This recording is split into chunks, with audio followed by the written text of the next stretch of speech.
Yevamos Daf Yud contains three sugyas, one primary and two more which flow from that discussion. The primary sugya we are discussing is why did our Mishnah, which listed the 15 types of relations that would block Yibum and free Yibum from happening because there is an erva relationship between the woman falling to Yibum and the man she's falling to. So we wanted to know why his mother is not on the list. Why did we not have the case in which a person's mother, where his mother is falling to him to Yibum. Shimon's mother was married to his brother Reuven, and she's falling to him to Yibum. Why was that not on the list? We've already discussed one reason, one explanation of Rebbe's statement that can't be on the list. And we're looking for two more, which we will bring here as well. Now, the only way that it could work out, as we have seen, is as follows, and that is if Shimon's mother gave birth to him out of wedlock. That is, she was not married to Shimon's father at the time that she became pregnant with him. And the reason that has to be that way is because if she was married to Shimon's father at any point, then she could not have married Reuven, who's Shimon's brother, because she would be the wife of Reuven's father. Reuven and Shimon have to be brothers, no mitzvah yibum if they're not brothers. So if she was married to Shimon's father, they have to be paternal father. So if she was married to Shimon's father, she would have to have been married to Reuven's father, and then she couldn't marry Reuven. So the only way to work it out that she was married to Reuven, who died, and then she fell to even to Shimon, who was her own son, is if she gave birth to Shimon from Shimon's father out of wedlock, and therefore she was allowed to marry Reuven because Reuven was not her husband's son. Now, the Gemara has said that one reason that we don't want that in the Mishnah is because it's a machlok, is whether or not she's allowed to marry Reuven. It's a machlok is whether or not a man is allowed to marry a woman with whom his father was together out of wedlock. Rabbi Yehuda says that that's usher, and therefore we don't want to list something which is usher according to one opinion. We didn't want to get involved in machloks. Now the Gemara wants to give two additional explanations of why this is not in the Mishnah. Now, the whole discussion as to whether this should be in the Mishnah or not was a conversation between Levi and Rebbe. Levi had asked why is the case not in the Mishnah, and Rebbe said it's not in the Mishnah, and he was sharp about it, and he said this Talmud Chacham has no brain in his head. So now the Gemara has a second explanation of what did Rebbe mean. So the Gemara wants to say Rebbe meant as follows. The reason it's not listed in the Mishnah is because our Mishnah has an addendum to it in the follow-up Mishnayos, which says that all 15 cases in the Mishnah could also work out in a different complex case, which we discussed on the Daf yesterday. Now, those 15 could work out in this complex case, but the case that Levi wants to put in would not work out. That's why we left it out of the Mishnah. We want to, all cases in the Mishnah, we want to be able to work into this additional case. And that's why it's not there. Now, what's the case? The case is where you have two sisters falling to Yibum to two brothers, and each sister is permitted to one brother and also to the other brother, and not the same brother for each one. Now, you can't work that out with the reason that the women would be usher would be because it's their mother. That can't work out. You could have a case where you have two women falling to two men, and each one is usher to one and not the other, but not because they're sisters. Or you could have a case where they're sisters and they're not both, and they're not one permitted to the other, but that both of them are usher to both. But we cannot have the case, therefore, the way we want it to be, and therefore it's left out. Now, how does this work out? What's the explanation here? So again, the case we're looking for is if you have Reuven, Shimon, Levi, and Yehuda. Reuven and Shimon are married to two sisters. Reuven and Shimon both die, and those two sisters fall to Yibum to Levi and Yehuda. One woman is mutter to Levi and also to Yehuda. The other woman, who's her sister, is mutter to Yehuda and also to Levi.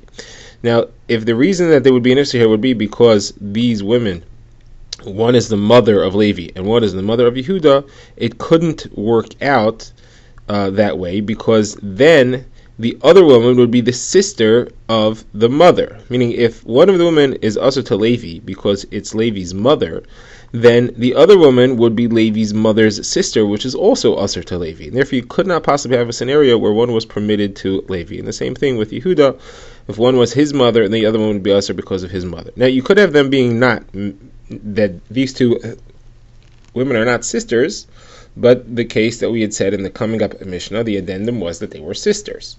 And we could have a case where they were both usher to both men, but we didn't want it either. We wanted sisters, where one is usher, one is mutter, and therefore we left the case out. Okay, now the Gemara proposes its third and final explanation, that the case of the mother is not listed in the Mishnah, and that's because, although Rebbe, who's the one who was explaining why it's not in the Mishnah, doesn't have a problem with it. Rebbe understands that the author of the Mishnah is Rabbi Huda, and Rabbi Huda holds that it is usher for Reuven to marry a woman who was together with his father, even out of wedlock, and therefore the case is not listed because that would be an isser. Now, how do you know that Rabbi Huda is the author of the Mishnah? Because in the next Mishnah, which is a continuation of our Mishnah, it discusses the 6 arayos which are not listed in the Mishnah, and it says the reason they are not listed is because they are not allowed to marry the brother.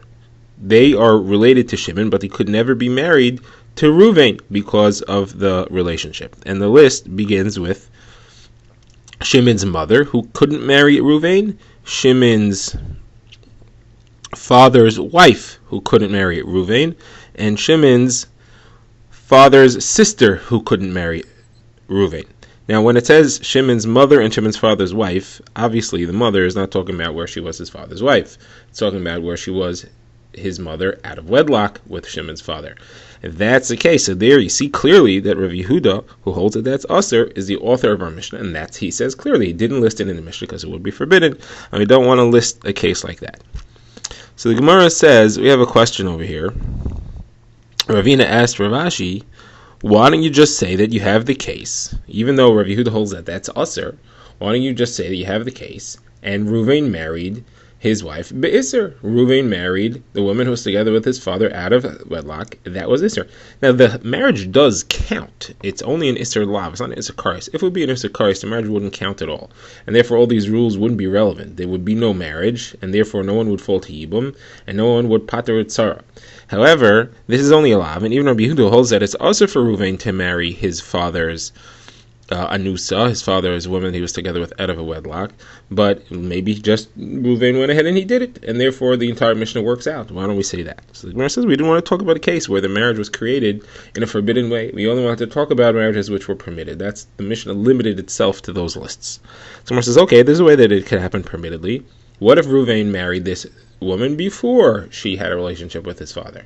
That is, Reuven married his wife, and then Reuven's father went and was ma'anes, was together with his daughter-in-law, who happened to be Reuven's wife.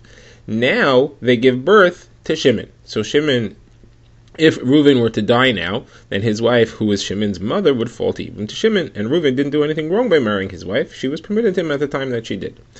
So Gemara says we don't want to discuss that either, because that's also a forbidden case. We only wanted to discuss where the relationship that was created was a permitted relationship, not a forbidden one.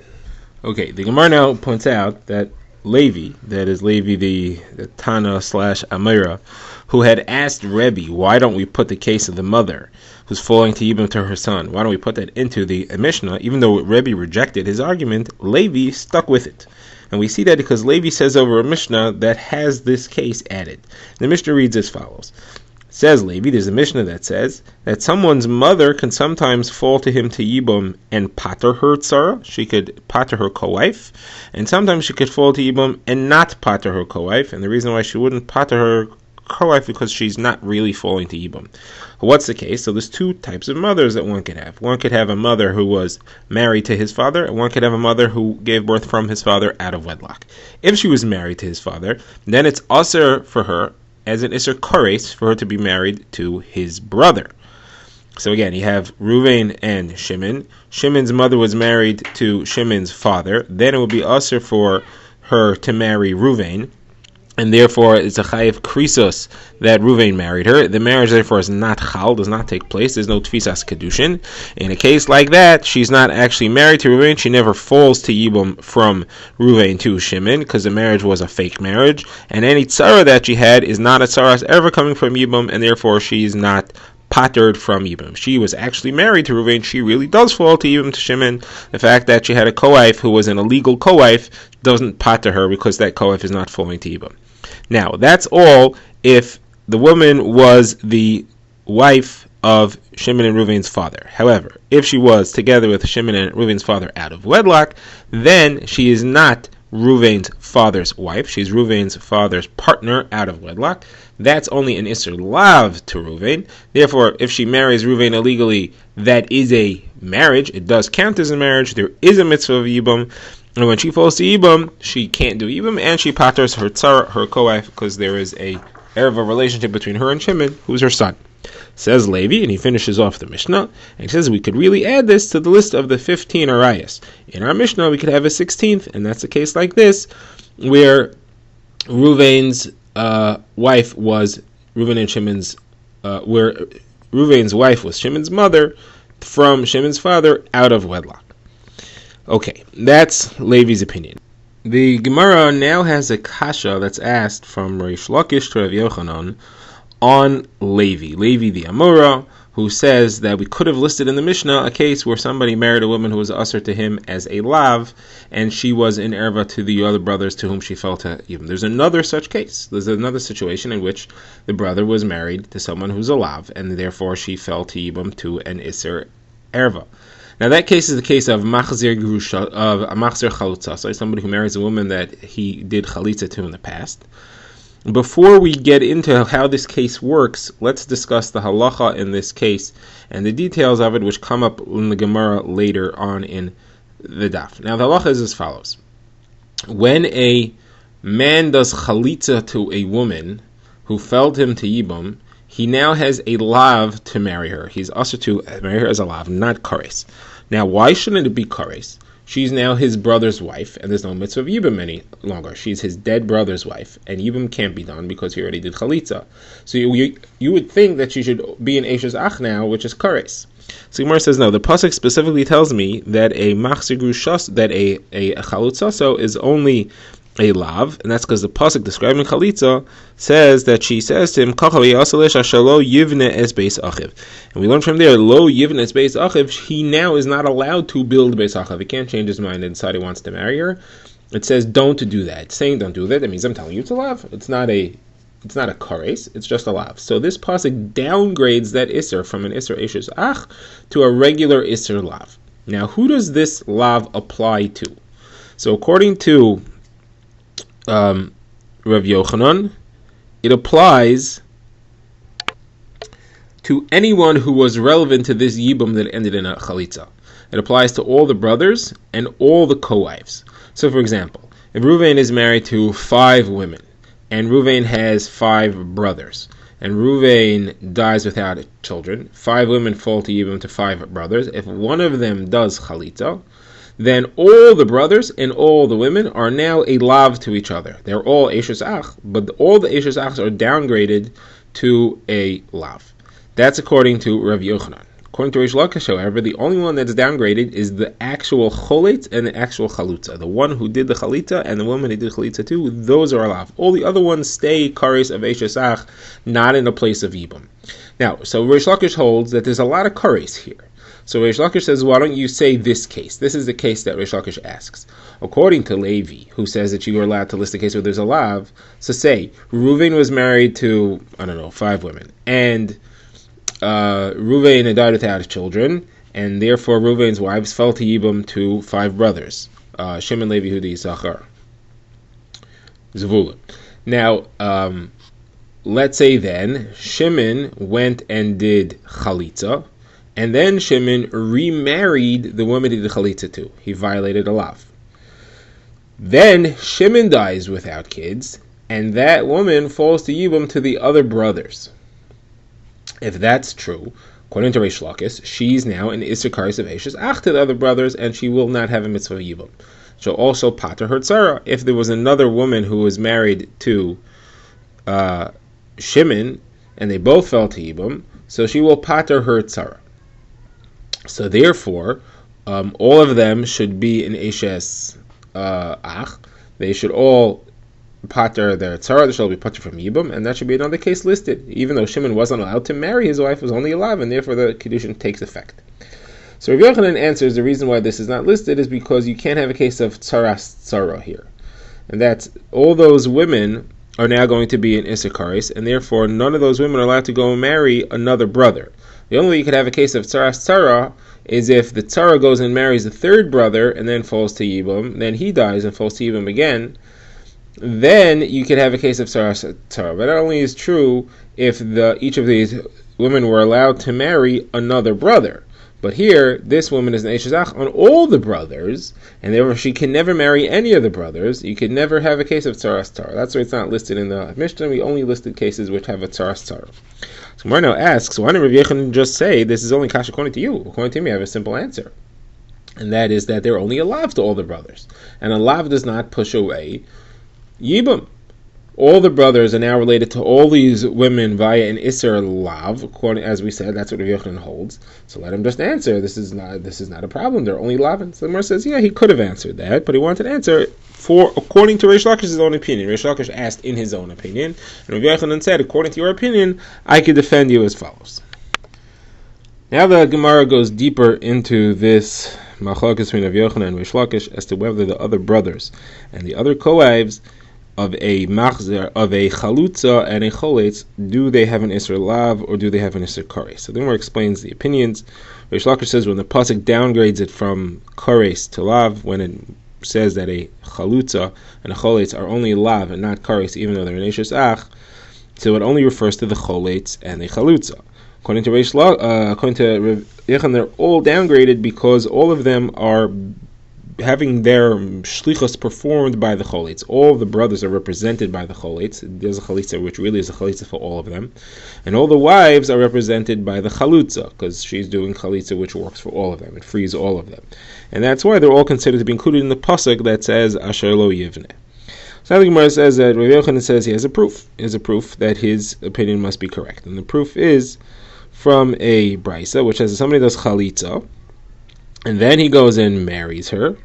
He marries his chalutza, does kiddushin, and then he dies. So now you have a woman falling to Yibam who was in a forbidden marriage. She was usher to do that marriage. So the Mishnah says she falls to Yibam to the other brother and she requires chalitza. So the problem is that according to Reish Lakish, she shouldn't be obligated in chalitza because she should have an Isser Kares to those. All those brothers are an Isser Kares to her. That's what Reish Lakish holds. So therefore, she shouldn't require chalitza from them. This proves that she's only an Isser Lav to them, as Rav Yochanan said.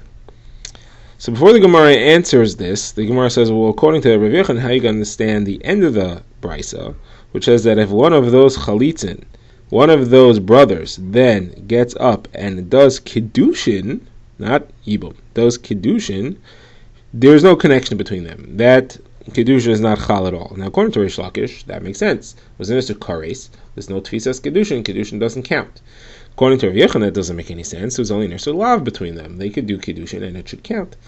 So my answer is that this must be Rabbi Akiva. Rabbi Akiva holds all across Shas that there is no tfisas kiddushin on Isser Lav. Anytime a man marries a woman that he was forbidden because of a Lav and not because of Kares, that kiddushin doesn't count, and therefore there's no connection between them. Now the Gemara says that the Mishnah should say according to Rabbi Akiva it's not worth anything. The Gemara says, okay, that's a kasha, should have said that, fine, not too bothered by that. Now the Gemara still has to answer the kasha on Reish Lakish. Why is there a requirement for chalitza at all if there's kares between them? And the Gemara is going to go into a lengthy answer on the next daf.